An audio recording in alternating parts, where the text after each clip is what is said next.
Okay, let's get the latest on the coronavirus situation here in Australia. From today, visitors travelling from New South Wales who present no COVID-19 symptoms can enter Tasmania without having to quarantine. And in Victoria, more brilliant news, a whole week now of no new cases and no deaths. We're joined by reporters Alexia Atwood in Sydney and Steph Ferrier in Melbourne. Alexia, let's start with you first. Just great to have some positive news through this pandemic with some smiles at Sydney Airport. Yes, that's right, Joe, certainly is. So yes, from today, people from New South Wales can travel to Tasmania and they won't have to isolate for 14 days. Tasmania closed its borders all the way back in March to mainland Australia.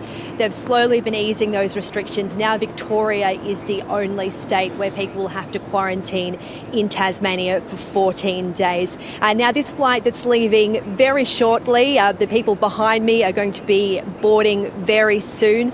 Actually, no, they've started. Looks like they've started now, so that's good news. I've spoke to a few people who were very keen to be on this very first flight. Supposed to open at the beginning of the week, and then we had to rebook all of our flights for today. Yeah, so we've been watching and waiting. Surprising my nan and a few other family members, so hopefully it all goes well and they don't see this, but yeah. And hopefully Mum doesn't have a heart attack. Good stuff. And now to Steph in Melbourne. And Steph, last time I spoke to you, you had heels on at the beach. I don't think you got heels on the beach today. But yeah, just great to hear such good news for Victoria once again.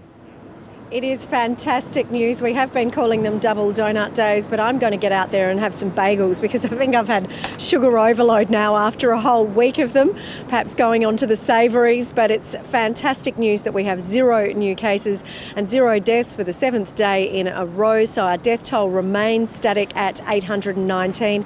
Our 14-day metropolitan rolling average for Melbourne is now 1.3. So that's gone down slightly from 1.4, and we still have those 2 mystery cases. But of course, we still have just 20 active cases across all of Melbourne, none in the regions at all. So this is no doubt going to push those figures down even further. It's really fantastic, and there's much more happiness around in Melbourne and Victoria here today. And Steph, what's the latest on the discussion around the issues with the state's hotel quarantine scheme that led to this second wave?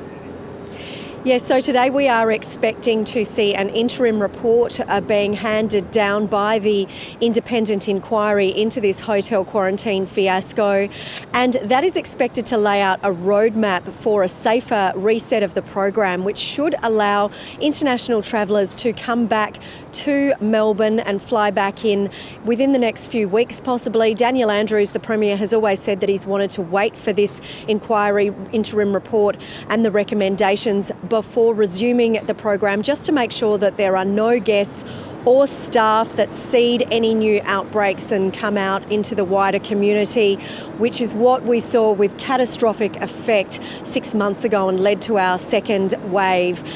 We will not be hearing details of exactly how it could have gone terribly wrong or potentially who was to blame until the final report is released in late December.